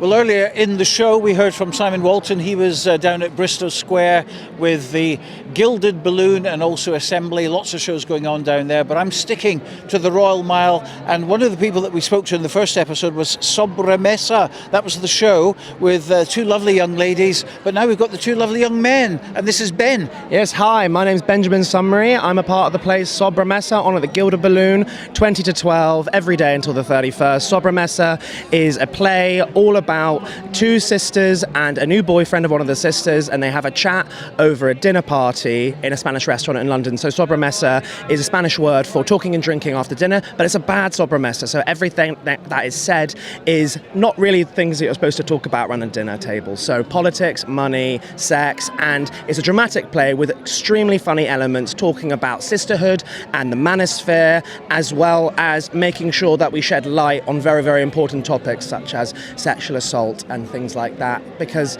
it's really important to talk about these sorts of subjects these days. And all the way through to the 31st, apart from the 17th, you've got a day off, I think, I believe. Who are you, sir? You're part of this as well? I am indeed. I'm the director. My name is Felix Sutton, and this show is fantastic. It's been a massive privilege to work with an incredible writer and three incredible actors. And this writer is Agnes Perry Robinson. Agnes Perry Robinson, who's brilliant, and she's written many plays. We got a recent review from the New Current, got 5 stars. The dialogue is incredible, and the actors are incredible at delivering it. It's a 50-minute play, but because it all happens over a table, it feels very fast and electric. You'll laugh and you'll gasp. It deals with very serious issues incredibly well. I think issues that sometimes are underspoken about, sometimes it's not so direct, but how control occurs and how we deal with that and the choices we make about believing women and what that means and how we rank truth and importance. And it is a brilliant story, and it unravels and it sort of explodes into its conclusion. So please come and watch it. Of course, you look very relaxed here. You've got the table and the chairs out, and the wine is going strong from Argentina. And we've got Athena. Athena, you're here as well. Was it you we spoke to earlier? It was indeed. How's it all going? It's going really well, yeah. We're navigating, each night is different. But no, it's going well. It's lots of giggles and cries and all the fun stuff that comes with a sobremesa. All the emotions? All the emotions, good and bad. Your first Fringe, was it? It's my first Fringe, yes. How are you enjoying it? Good. It's a wild, hectic ride, but it's so fun. The people are amazing, and just fun to be surrounded by artists 24/7. And great to see a 5-star review there, Yes. which you mentioned. The New Current have given you 5 stars. Now, if the New Current says 5 stars, it's got to be a good play, isn't it, Ben? Yes, I think so. It is a fantastic play. We're looking for more reviews. We're looking for more people. The Fringe is all about the word of mouth. That's why we're sitting here, right here, with a table, in our sobremesa chairs, trying to make sure we spread the word and get as many people to come and watch this fantastic play with a bunch of fantastic actors and writers and directors. It's been really, really fun. And we're here until the 31st. Come and watch it. I'm going to give you 5 stars for enthusiasm. Thank you very much. All the very best with it. Sobremesa. And there's another play called Fractured, I believe. And there's a young lady here who's going to tell me all about it. What's your name? Evie. Fractured is the debut play from Bill Cashmore Award winner Shona Graham. It's very time warpy, it's very abstract. We've had good reviews so far, and it's at 12:50 in Underbelly Cowgate. All the way through to the 30th of August. Yeah. Fractured, which looks really, really interesting, and that's, as I say, on till the 30th, 12:50 at the Cowgate. Thank you very much. Nice to talk to you. So who do we have here? I'm the writer and director, and this is my cast. One of my cast members and my producer and music designer. So this is Tidal Theatre's Lorna. It uses movement, physical theatre, puppetry to explore the internal landscape of a young mother the year after loss. But it's looking at loss and its transformative possibilities, its hope, its messiness, and its possibility for spiritual freedom. and we have two of the actors here. They love to be on a bollard, these people. Yeah. What is your name? I'm Ren. You've got some lovely plastic flowers there. Plastic flowers. In fact, you're very colourful. Oh yeah. Well, we've got to be a little bit colourful, I think. I'm one of the movement ensemble in the show, so I don't have any lines. I just sort of waft flowers around in like a good, effective way. So that's why I'm standing on a bollard, to try and waft flowers around where people can see them. But I do quite a lot of that in the show. If people would like to see some more flower wafting and other things, there's really cool like shadow play and puppetry. I get to puppet a shadow whale. That's my personal favourite part of the show. Good. We've got someone else here. What's your name? Yes, I'm Lucian. I'm the sound designer and producer. And yeah, it's such a great visual and sonic experience. The script is amazing, but on top of that, the sound and the lighting all come together, and it really draws you in and makes the emotions so much stronger. And it's important what you're saying, isn't it? Because you can do wonders on stage, great acting and all the rest of it, but if you haven't got good sound lighting, it can fall apart, and this is where you come in. Yes, and we have the best. You are the best. After myself. He's very good at it. Well, let's get confirmation of that. Oh, we've got Lorna. Hello, Lorna. Come in. You seem to be wearing your pyjamas. I am wearing my pyjamas, yes. This is the Fringe. You can get away with it. Yeah, I can. Obviously, plastic flowers from you as well. Yes, that's right. And this is your first Fringe, is it? This is my first Fringe, How are you enjoying this lovely sunshine? I'm loving it. I sort of brought only clothes for the summer and then realised it was a lot colder, but today I'm sort of getting to wear them. So, I mean, not these pyjamas, but still. Lovely. And of course, they've got flowers on as well. And you've got flowers on as well. Yes, I know. So flowers are a very important part of this, isn't it? Because they are both a celebration of life and a celebration of mourning, which is kind of what the show's about. It's about grief and love being intertwined. Well, I think it's brilliant that a young cast like this can produce a production, you as writing, directing as well, and it's all a stepping stone for the future, isn't it? Absolutely, yeah. This is hopefully going to take us to creating more shows, creating more theatre, with a wonderful group of dedicated actors making theatre magic. We will tell you once again that it's at the Space at Nidri Street, which is venue number 9. You're on to the 15th, then there's a gap of a day, and then it's 17th to the 22nd, 10:35 for that one, 12:05 at the moment. But if you're confused by that, just get the big directory, which is totally free, and look it up, and it's Lorna, spelled Launa. That's important, not Lorna, but Lorna. Important line in the show about that, about why it's spelt that way. So to find out, you have to come and see it. Oh, you see, that's how to market. That is how to market a show. Thanks ever so much. Good to see you. Best of luck with it. So another new play that we can see is Acid's Rain, and at the moment, as well as giving out leaflets, they're using it as fans because it is blistering hot here in the capital today, and we've got 5 really colourful people. And your name is? I'm Ash Weir. I play Olive Branch. Olive Branch, you're dressed resplendent in green. Absolutely, we've all got our colours. Tell us about this. Tell us about this. So Acid's Rain is a drag musical. It's about climate change, and it's about a bunch of drag artists who decide to become climate activists. It's fun, it's got a completely original score, it's amazing. Okay, moving along the cast, who are you? You're very important, you're right on the picture. Victoria Scott, and I play Alex Acid, and I'm sort of the protagonist of the show. We follow these 5 drag performers through 7 years. Hopefully you'll fall in love with them and maybe even not like them very much as well. Describe your costume, because I wouldn't even begin to start. I've got a very shiny black corset on and a long flowing golden cape with a matching gold crown. But what about this and not a stitch of makeup on. No makeup on at all. I just woke up like this. I think she might possibly be deviating from the truth there. What about you, sir? Hello, my name is Gigi Zahir. I play Realistic in Acid's Rain. I am probably the most radical activist in the group, and rage personified, maybe, but also poetry and other things too. Art. Art. And the other guy here is Jamie Foxx. I play Mickey Steele in the show. Mickey is one of the characters, one of the guys who joins the group. Velvet voice, there to have a good time, trying to keep everyone together. And also, you can stream all of the music live on all of the streaming platforms now, so get ahead and listen to that as well. Well, we can play some of your music on the radio then. That seems a good do, idea, yeah, doesn't it? So we'll sort that out in a second. But it's the 7th to the 31st. Of course, we're into the run now, but all the way to 31st. No days off at all? We have a couple of days off. We've just had one. The dark days are the 24th. Yes, just the 24th. Okay, and it's at the venue 33, which is the Courtyard at Pleasance, at 3:45 every day, and it's all put together by the Relish Theatre. Well done. We're going to hear a bit of music from you a little bit later on in the programmes as we go all the way through the Fringe to the 31st as well. But that is Acid's Rain. Do look it up. The early programmes, we spoke to someone from the cast back to the Fracture.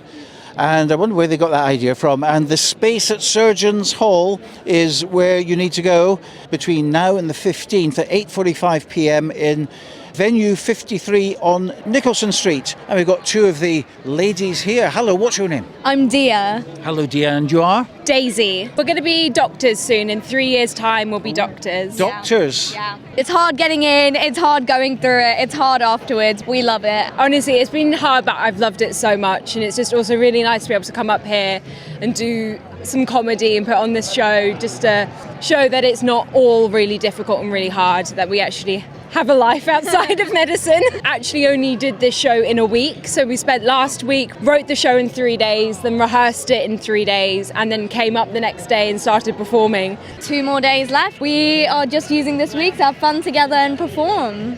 Well, you're doing a great job here, and you'll obviously be doing a great job in the future in the hospitals. Thank you very much for all your help. Thank you so much, Stuart. Take care. So there we are, more new people to talk to, and a few old faces as well, which is always nice. And that's the Royal Mile Walk over for today. Or is it? Because I've just come back to the Radisson Blu Hotel, of course, where we're broadcasting from every day at 5 o'clock on our YouTube channel. And of course, 8 radio stations in Scotland as well. We've got your Argyll FMs, we've got the K107 in Kirkcaldy, East Coast FM, TD9 Radio, TD1 Radio, Selkirk and the Valleys Radio, we've got All Scottish Radio, and probably a couple of others that I've forgotten. But in here is the cast of It's Always Sunny on Olympus, and also a good friend who's been looking after us tremendously well, Zoe from the Radisson Blu.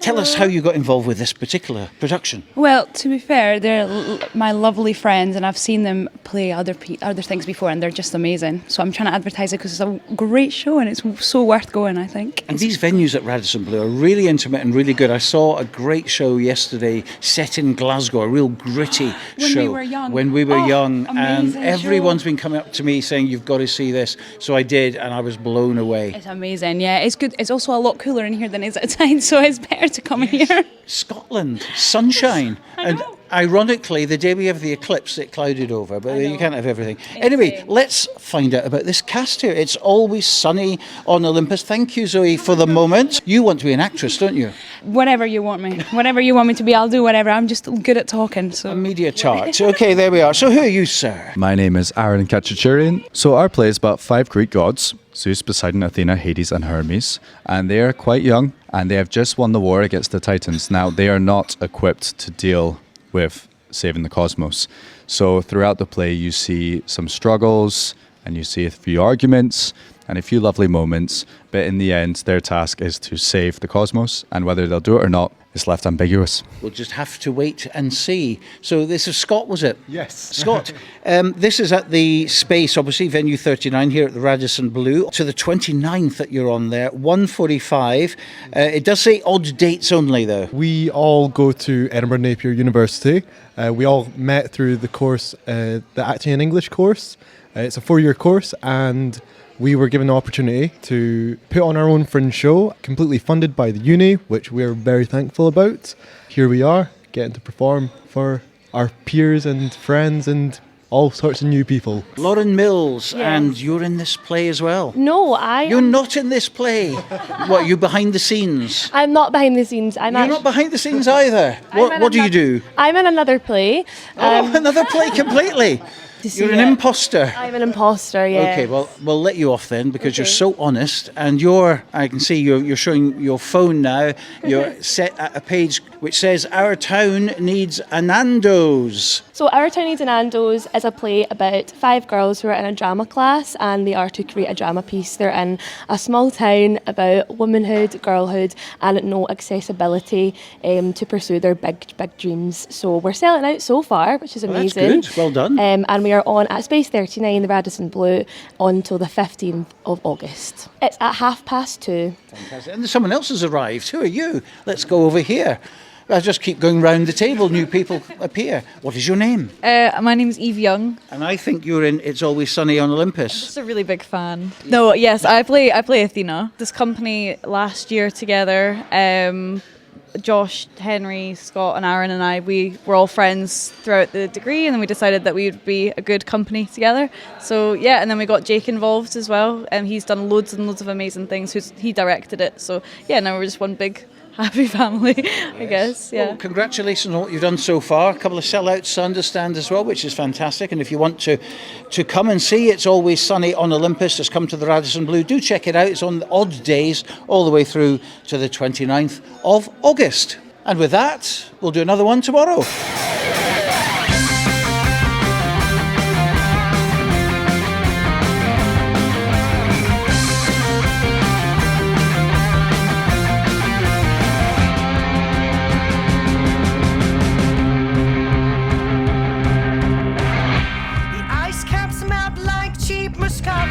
Rhinestones drip into my tears. Summer's hot as the Sahara, warming faster every year. Politicians shrug in polyester suits, drilling up our oil, digging up our roots. They sit there laughing, greenhouse gassing at our servitude. So keep on screaming with fear and rage. We're saving the world from a cabaret stage. Our planet is on fire and the flames are burning bright. The ocean's getting higher and oblivion's in sight. We're standing here defiant, won't go down without a fight. If you raise us into hell, we're gonna give you hell tonight. We're shouting from the back that those in power never learn. We're racing straight ahead towards the point of no return. And we never will surrender, we won't let our planet burn away. We're Acid Rain Cabaret. Lashes turning into ashes, death drops falling, dropping dead. Beat to fill through all the crashes, and the flames they frame my head. Got a beard drawn sharp like a full line crack. Got oil stained hands, but I won't look back. Our time is now, I don't care how this is our plan of attack. We're dancing drums and shaking lips. We're dancing on the edge of apocalypse. Our planet is on fire and the flames are burning bright. The ocean's getting higher and oblivion's in sight. We're standing here defiant, won't go down without a fight. If you raise us into hell, we're gonna give you hell tonight. We're screaming to the sky 'cause we refuse to be ignored. All the promises you keep, it only leads to something more. When enough isn't enough, we'll stop it going overboard today. We're Acid Rain Cabaret. No hero from the fallen. No one will scream my name. Go feel the hailstones falling, and turn to acid rain.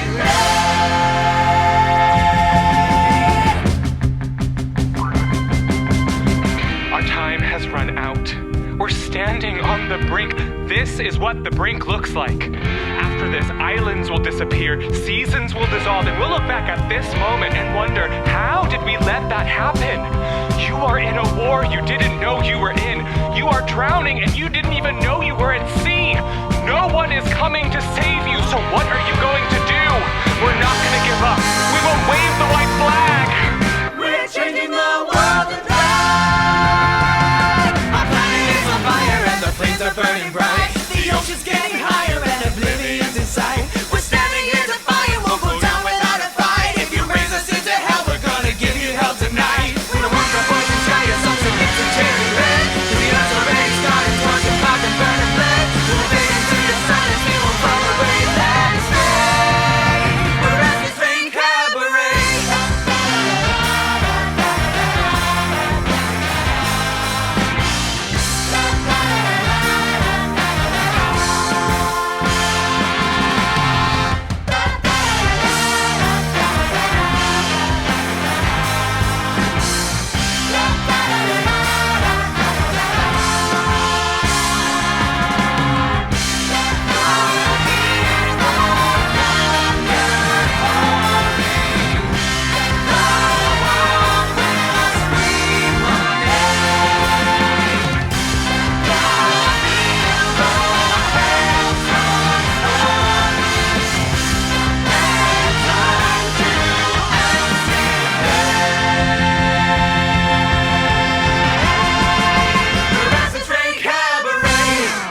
Music from the show Acid's Rain. That was called Acid's Rain Cabaret, and you can see the show every day to the 31st, except for the 24th at the 4th at Pleasance Courtyard at 3:45. And it was good to meet up with 5 members of the cast there on my Royal Mile walk.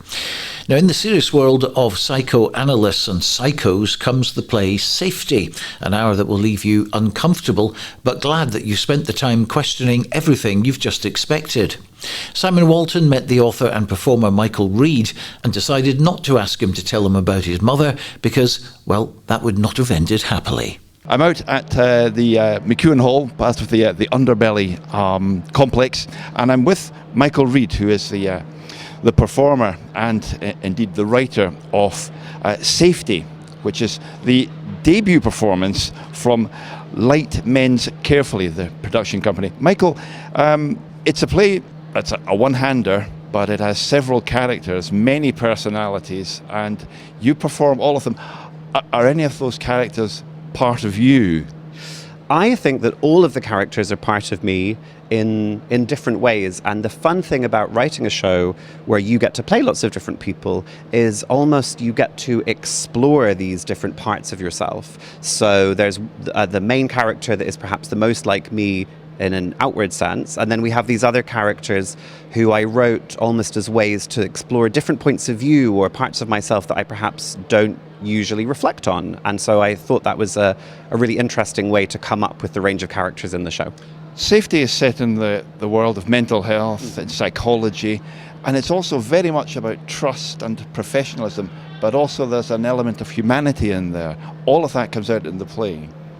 Well, thank you so much. I'm very interested in systems like healthcare and mental health care that rely on trust and also rely on professionals to be not only regulated but also to kind of self-regulate and to make choices based on their training that helps them understand ethics and the things they can do to help people and the things that might harm people. So that was the very complex area that we were really interested in when we made the play. Now, the venue, the Daisy room, it's a very intimate space. I mean, it's so intimate that I was on the front row and my feet were on the stage. And because of the nature of the performance, I put it to you that no one could be in that room and not feel at some point touched by the performance and feel that, you know, it's being addressed to them. Yes, thank you for that. We love the space for that reason. It's nice and quiet and small and intimate, and it has, in that sense, some of the feeling maybe of a therapy room, which, you know, the play, the main character is a psychotherapist. So we were really interested in something where I was really talking directly to the audience, and that space is great for that. And we wanted the play, the story of the play, and the human aspects of the characters to be something that everyone can see themselves in. You know, people can look at the characters and think, what would they do in these situations, in these tough decisions that the characters are sometimes asked to make. And some of those situations are quite childlike, and some of them are very adult indeed. And, well, maybe there are more than one touch point where everyone in that audience can relate to, maybe not necessarily very comfortably. Yes, we have stories that kind of look back at the main character's past and his childhood, and we have things from the more recent future, the present as well. And the idea really, was to give people different aspects of his background, because I think it allows people to understand and maybe piece together in their own mind why he makes some of the decisions he does in the play. And I think that when we look back, as you do in psychotherapy as a client of it, you look at your childhood and think, oh, this thing that happened to me maybe affected who I am as an adult. We wanted to bring that into the storytelling. And you're very much in character from the moment that you walk onto the stage. Indeed, everyone in Edinburgh wears a lanyard at this time of year, but there you come on wearing your staff lanyard in the character of Dr. Adam Ingram, who's the main protagonist. And, you walk through the fourth wall and engage directly with everyone at some point. How important is that to the play? I think it's important in the type of play that we wanted to make, that is this one-person show, a monologue, and we didn't want it to feel like the risk sometimes with that type of show is it can feel like an audiobook or something, or, like a narration. And we wanted it to feel active. So the idea is that I really am talking directly to the audience who are in the room, and we're physically in the space together. And we thought that that was a really important aspect of making it feel urgent and engaging. And you make the room have multiple personalities as well, because some productions come to the Fringe and they try to do a great deal in a small space. Here we are in a particularly small space, and with the minimalist method of production, you change the setting and change the scene. Subtle changes of music, which I didn't notice until we were halfway through. Very subtle changes of light, all of which make different sets from just those simple changes. Yes, it was important to us that we were able to take the audience to different places, that we didn't stick in one room through the show. And so that meant that in our very small stage and our small space, we had to convey that. And the fantastic director of the show, Chloe Champkin, has a wonderful gift for working with our lighting team in that way to bring the space to life and make subtle changes that can move you from an office to a conference to a pub to walking in the street at night, and everywhere in between. And we have amazing sound design by Dominic Brennan, who has a real kind of subtlety and nuance and magic to his work. And I think that brings together things about the space, but also the time. So we use his music to convey when things are a memory or something from the past, and also to enhance the storytelling in the present. I wonder if it's you or Chloe that's the aficionado of Nietzsche, because you do refer to the philosopher at one point, and of course there's the famous quote of "He who observes monsters must be careful that he does not become a monster himself," and that plays a very significant part in the play. I'm not giving away the plot there, but nonetheless, whose idea was it to bring that into the script and into the play and onto the stage? Well, I wrote that in because, there is a relevant point for it. Hopefully it's not too crowbarred, but the story incorporates a reference to Nietzsche because, we really enjoyed that specific quote that you've given, that you pulled on, and it goes to the heart of some of what the play is about, which is the real complex relationship between someone who has a lot of power because of their professional situation and somebody who is disempowered because of a diagnosis they have or an association maybe with mental illness that is stigmatized. So that idea of how careful Adam, the main character, has to be with his ethics and how he wields the power he has was a really important one to us. Yeah, well, that denouement between power and lack of power does, that discrepancy between power and lack of power does play a central part in the denouement of the play, which is a quite shocking moment. I won't give away the plot again because that's not how the play ends, but nonetheless, there was a silence in the audience.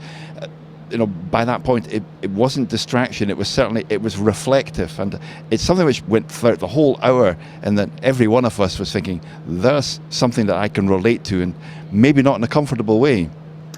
Yes, the idea of having this kind of denouement like you describe, and something where there's a bit of a rug pulled out from under the audience and perhaps something unexpected happens, or hopefully it's unexpected to them.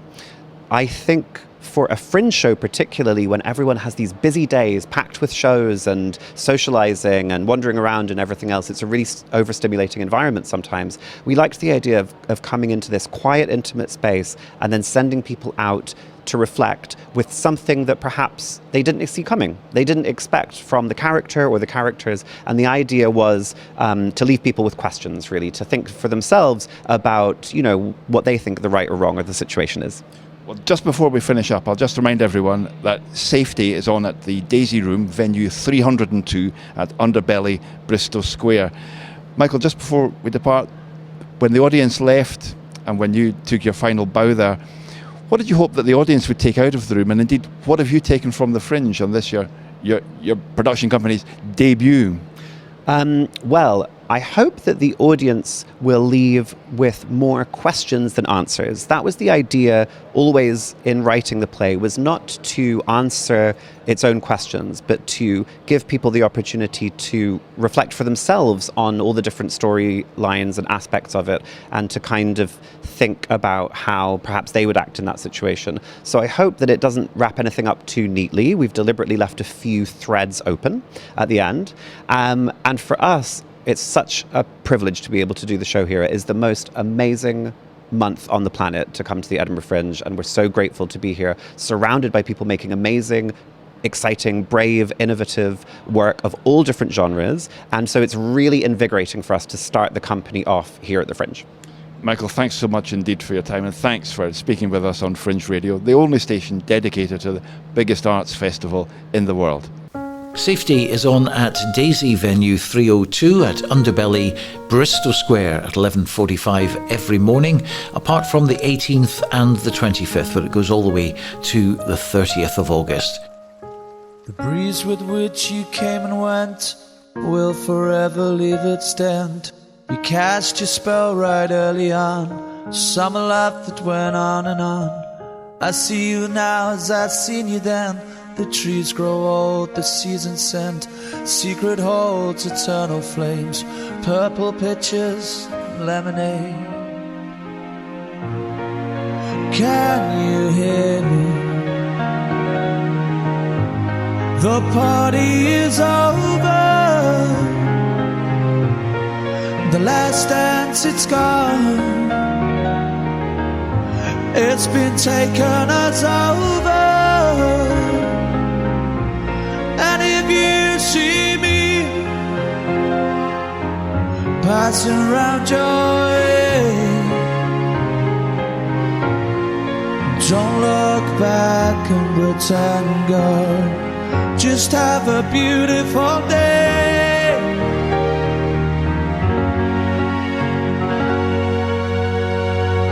Was it that we needed time, or simply fall right off the line? Cast aside those doubts we had, something good I wish we'd had. Feel the pangs of what could have been, the things we'd done, the dreams we'd seen. I'm falling now, so please let go into the dark, the unknown. Can you hear me? The party is over. The last dance, it's gone. It's been taken as over. And if you see me passing around your way, don't look back and pretend, girl. Just have a beautiful day.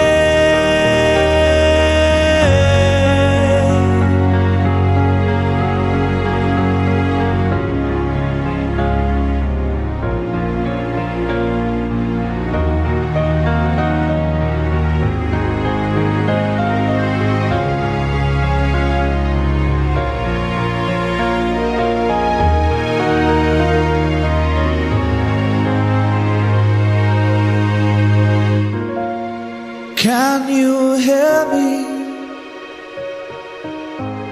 The party is over. The last dance, it's gone. It's been taken us over and over. And if you see me passing around your way, don't look back and pretend, girl. Just have a beautiful day.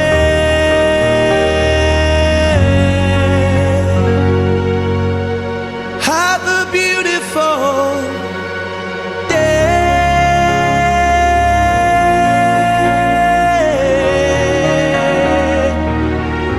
Have a beautiful day.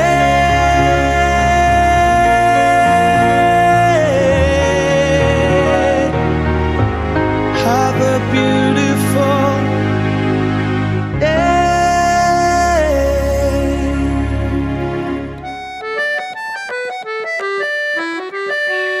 Oh, home, where did you go? Where did you wander without a goodbye?